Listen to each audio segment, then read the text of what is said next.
और इसको indigenously produce किया गया और ये हेलीकॉप्टर बहुत ही अच्छा मैन्यूवरेबल हेलीकॉप्टर है और ये इस्तेमाल किया जाता है। आप देखिए ये सारंग में भी इसी का इस्तेमाल होता है और इसके टेल से जो स्मोक निकल रहा है उससे उसकी आने की जो दशा है वो दिख जाती है।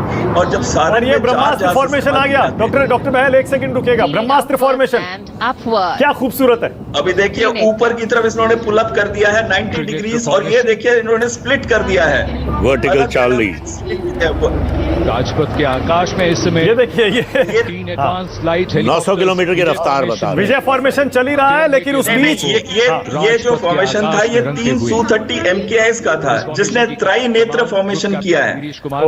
ये वो वाला जहाज था। 3 Su-30 थे जो आए, उन्होंने पुल अप किया और 3 डिफरेंट डायरेक्शंस में इसको ब्रेकआउट किया। उसको त्रिनेत्र फॉर्मेशन बोलते हैं। Okay alright. तो ये त्रिनेत्र था। ये 3 सारंग हेलीकॉप्टर है जो अभी दिखा रहे हैं। ये 3 सारंग मतलब ये एरोबैटिक टीम है भारत की। इसमें नॉर्मली 4 होते हैं, इसके अंदर 3 दिखाए जा रहे हैं। इन्होंने कई देशों में भी किया है और भारत के अंदर कई जगहों पे एरोबैटिक अब आ गया ब्रह्मास्त्र आ गया। अच्छा डिस्प्ले करते हैं। ये राफेल। डॉक्टर बहल आप देख पा रहे हैं ब्रह्मास्त्र ये वर्टिकल चार्ली का अब ब्रह्मास्त्र आ रहा है। सिंगल राफेल, इसकी स्पीड 900 किलोमीटर पर आ रहा है। आप देखिए पुल अप किया इसने 90 डिग्रीज पे। पुल अप करने का अब ये रोलिंग मनूवर कर रहा है। इस रोलिंग मनूवर को वर्टिकल चार्ली बोलते हैं। इसलिए बहुत ही इंपॉर्टेंट और मुश्किल मनूवर है क्योंकि 90 डिग्रीज पे कोई होराइजन नहीं होता और कोई दिखने का साधन नहीं होता, सिर्फ आसमान के ऊपर जाते हैं। तब आप इसको जहां ये जहाज गिरता है उसको वहां रिकवर करते हैं। चक्र विजेता ग्रुप कैप्टन हरकीरत सिंह इसे कमांड कर रहे हैं। 70 स्क्वाड्रन बहुत ही अहम। और जो भारत का ब्रह्मास्त्र है उसने सही में दिल बहुत खुश कर दिया आज दिखा के कि कितनी कैपेबिलिटी है इस जहाज के अंदर। 90 डिग्रीज पे ये वर्टिकल रोल्स करता जा रहा है और उसमें तब भी एनर्जी है कि वो ऊपर और ऊपर की तरफ चलता जा रहा है। डॉक्टर बहल जरा दर्शकों के लिए बताइए ये वर्टिकल चार्ली के बारे में। जैसा आसमान की तरफ ये कैसे उड़ा के ले जाते हैं फाइटर प्लेन को। देखिए सबसे पहले तो वो स्पीड बनानी पड़ती है, वो 900 और 1000 किलोमीटर के बीच में होती है। उसके बाद हम जहाज को ऊपर की तरफ पुल करते हैं और एक छोटा सा गैप देते हैं ताकि वो 90 डिग्रीज पे आके रुक जाए। बिल्कुल ऊपर की तरफ जब वो चलता है तो कोई भी होराइजन नहीं है। आप राइट साइड भी देखेंगे तो नहीं है, लेफ्ट साइड भी नहीं है क्योंकि होराइजन आपके नीचे, आप आसमान के ऊपर जा रहे हैं। इस समय वो वर्टिकल चार्ली करता है यानी कि वो चारों तरफ रोल करता है जहाज को। और जब जहाज की स्पीड बहुत कम हो जाती है तो उस समय वो रिकवर करता है नियरेस्ट होराइजन जहां पे भी वो जहाज गिर रहा होता है। ओके बताइए क्या मतलब कितना सबसे मुश्किल मेरे ख्याल वर्टिकल चार्ली होता होगा डॉक्टर बहल।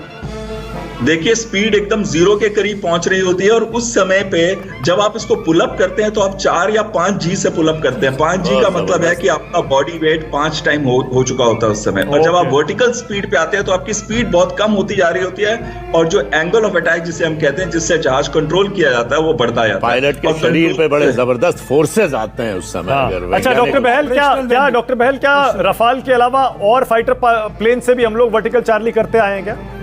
बिल्कुल, इससे पहले पिछले साल Su-30 पे वर्टिकल चार्ली किया गया था, मिराज 2000 पे किया गया है, MiG-29 पे भी कर सकते हैं हम। जिस भी जहाज में थ्रस्ट टू वेट रेशो यानी कि जो आपकी पावर है और जो वेट है उसमें पावर ज्यादा हो, उस जहाज पे आप ये कर सकते हो। जैगवार पे नहीं किया जा सकता ये, लेकिन MiG-29, मिराज 2000, Su-30 MKI सबके ऊपर वर्टिकल चार्ली किया जा सकता है और मैंने खुद किया हुआ है इन जहाजों। अरे वाह। तो सर एक चीज और बताइएगा, आप बता रहे थे अभी कि जब ये विमान ऊपर जाता है बिल्कुल एकदम 90 डिग्रीज ऊपर और रोल करते हुए जाता है, उसके बाद कहां जाकर रुकता है, कितना ऊपर जाता है और वहां स्पीड कितनी हो जाती है फाइटर प्लेन की?